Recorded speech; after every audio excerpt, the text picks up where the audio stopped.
langit senja menyimpan. Assalamualaikum. Apa kabar?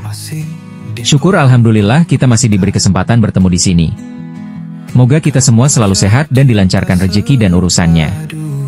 Untuk kali ini kami akan menyuguhkan sebuah kisah yang menarik dan sangat mendebarkan jantung. Tetap masih kisah dewasa yang bikin angan kalian mengembara kemana-mana. Cerita seperti apakah? Ketimbang penasaran, yuk kita langsung masuk ke ceritanya. Namaku Sandi. Usia 30 tahun. Banyak yang bilang wajahku mirip artis sinetron, dengan senyum yang bisa bikin istri orang gelisah sepanjang malam. Tapi kupikir, daya tarikku bukan cuma di situ. Aku tahu cara bicara, cara menyentuh, bahkan cara memandang yang membuat perempuan-perempuan kesepian merasa hidup kembali. Aku bukan cowok biasa. Aku gigolo. Tapi bukan sembarang gigolo. Aku hanya melayani kalangan elit, istri pejabat, sosialita yang kesepian, atau pengusaha wanita yang butuh pelampiasan di balik dinding kamar hotel bintang 5. Kisah ini bukan tentang penyesalan.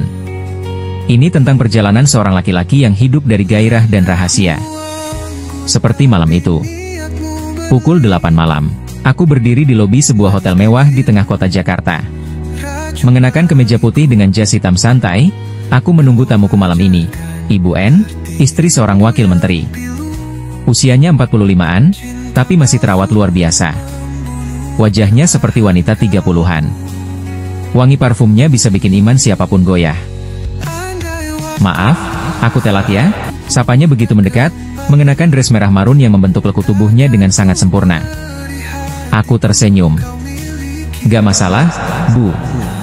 Saya justru senang menunggu kalau yang ditunggu seindah ini. Dia terkekeh. Senang dipuji.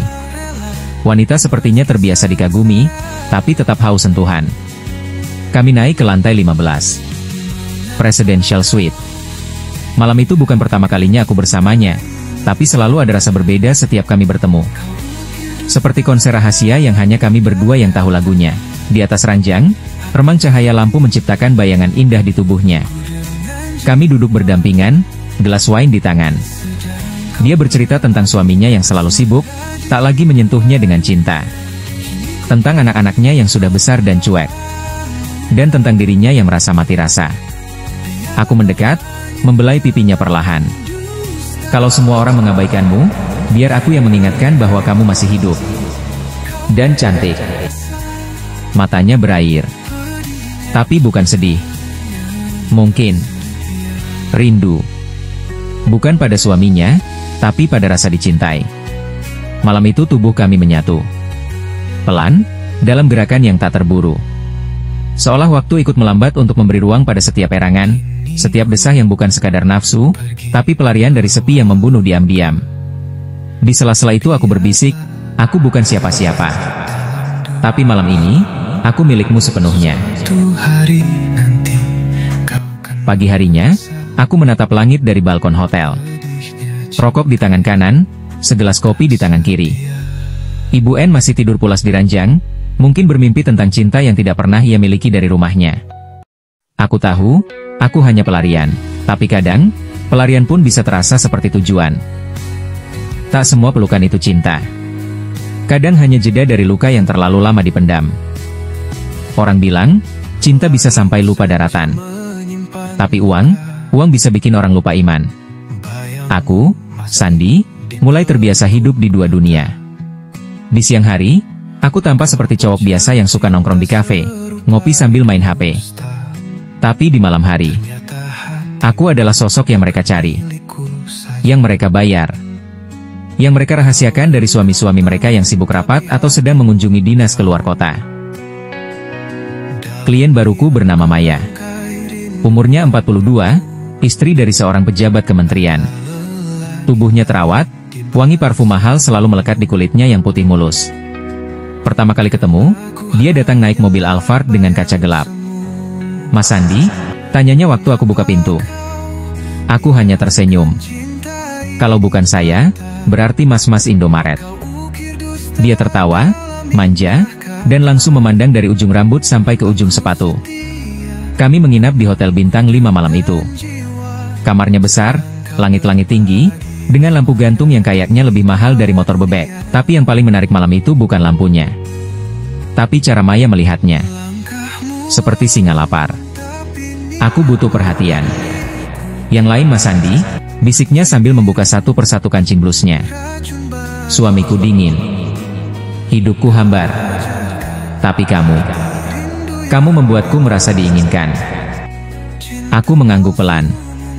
Kupeluk dia dari belakang, tangan melewati pinggangnya, dan malam itu menjadi salah satu malam terliar dalam seumur hidup. Tapi bukan itu masalahnya. Masalahnya, Maya ketagihan. Dari yang awalnya seminggu sekali, jadi 3 kali. Lalu mulai minta aku tinggal semalam penuh. Lalu mulai ingin ikut dalam kehidupan. Kirimkan sarapan ke apartemenku. Transfer uang tanpa aku minta. Sampai satu saat, dia mengucap kalimat yang membuat saya kaget. Aku ingin meninggalkan suamiku dan hidup sama kamu.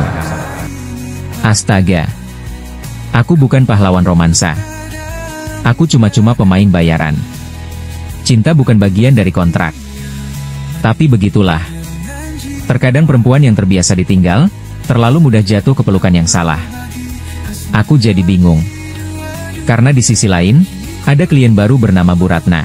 Wanita 50 tahun, tapi kekuatannya luar biasa. Punya usaha ekspor batik dan koneksi ke orang-orang besar. Sekali berkencan dengannya, dia kasih aku jam tangan seharga 20 juta dan satu kartu ATM isi 100 juta. Aku tidak butuh banyak darimu, Sandi, katanya sambil mengelus daguku. Cuma butuh kamu menjadi milikku. Jangan sampai wanita lain yakin kamu. Aku senyum. Padahal hati tegang. Dunia ini keras. Tapi tempat tidur wanita-wanita kaya lebih lembut dari dunia luar. Aku harus pintar menjaga keseimbangan antara melayani nafsu dan menyelamatkan diri dari jebakan perasaan. Dan di tengah itu semua, muncullah ibu pejabat tertinggi kota ini. Namanya Bu Arina. Kalem, misterius, dan punya mata yang tajam seperti sedang menilai-nilai jual seseorang. Mas Sandi, katanya saat pertama kali bertemu. Aku tahu siapa kamu. Dan aku butuh kamu untuk sesuatu yang lebih besar dari sekadar malam-malam panas. Aku melihatnya, penasaran. Yang ibu maksud apa? Dia mendekat. Bibirnya hampir menyentuh telingaku. Menjadi simpananku. Dan mata-mataku. Kadang, yang paling berbahaya bukan malam panas di hotel, tapi rahasia yang terungkap setelahnya. Ya, Sandi. Di dunia para istri kesepian, aku bagaikan angin malam yang mereka tunggu saat rumah mulai sunyi, dan kasur terasa dingin. Tapi malam itu, angin tak lagi terdengar lembut. Dia membawa badai. Aku sedang di hotel bersama Bu Arina, ya, istri pejabat tertinggi kota ini. Sudah 2 bulan terakhir aku jadi simpanan pribadinya. Bukan sekadar teman tidur, tapi juga konsultan kesepian, katanya. Kami sering berpura-pura rapat, namun yang kami presentasikan adalah tubuh satu sama lain. Malam itu, kamar suite nomor 809 jadi tempat pertemuan rahasia kami. Bu Arina tampak menawan dengan gaun tidur tipis berwarna merah marun. Di tangannya yang masih memegang segelas anggur, sementara aku sedang memijat bahunya, mencoba menenangkan pena yang katanya, bukan karena politik, tapi karena sunyi. Lalu, pintu kamar tiba-tiba digedor keras. Duar-duar. Polisi. Buka pintu. Dek. Jantungku hampir berhenti berdetak. Belum sempat kupakai celana panjang, pintu didobrak. Polisi masuk melalui kamera, suara teriakan, dan seorang pria berbadan besar berdiri di belakang mereka. Itu suaminya Bu Arina. Wajahnya merah padam seperti bara api. Ini buktinya, teriakannya. Saya gerebek sendiri. Tangkap laki ini. Aku hanya bisa berdiri di bawah, setengah telanjang, seperti pesakitan di panggung sirkus. Bu Arina langsung berteriak panik, mencoba menutup tubuhnya dengan selimut. Tetapi mereka tak peduli. Aku diborgol, keluar hotel. Kilatan kamera dari wartawan yang entah dari mana datangnya membuat wajahku jadi headline esok pagi. Gigolo elit digerebek bareng istri pejabat. Di kantor polisi, aku duduk di ruang interogasi. Mataku merah, bukan karena takut, tapi karena marah. Bukan karena aku ditangkap, Tapi karena yang diproses hanya aku. Ya, hanya Sandi, gigolo 30 tahun, tanpa gelar, tanpa kuasa. Sedangkan Bu Arina diamankan, tidak ditahan. Bahkan, menurut peneliti, dia dianggap sebagai korban bujuk rayu. Padahal jelas-jelas kami saling suka, saling mau, saling telanjang. Kuasa memang licik ya. Hukum di tangan yang salah bisa jadi senjata hanya untuk menjatuhkan yang lemah. Tapi aku tak menyerah.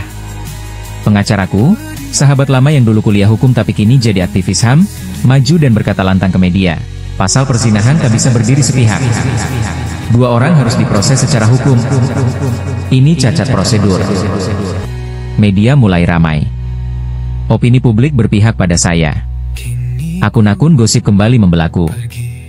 Dan akhirnya, 1 bulan setelah ditahan, hakim memutuskan, Sandi dinyatakan bebas, karena kasus tidak memenuhi unsur keadilan hukum. Aku keluar penjara dengan kepala tegak. Wartawan menyambutku.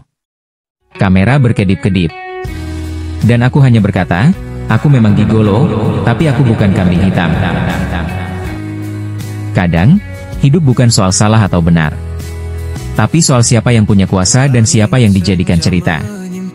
Aku, Sandi, si pria bayaran yang akhirnya paham, bahkan cinta paling panas pun bisa membekas dingin saat hukum ikut campur tangan.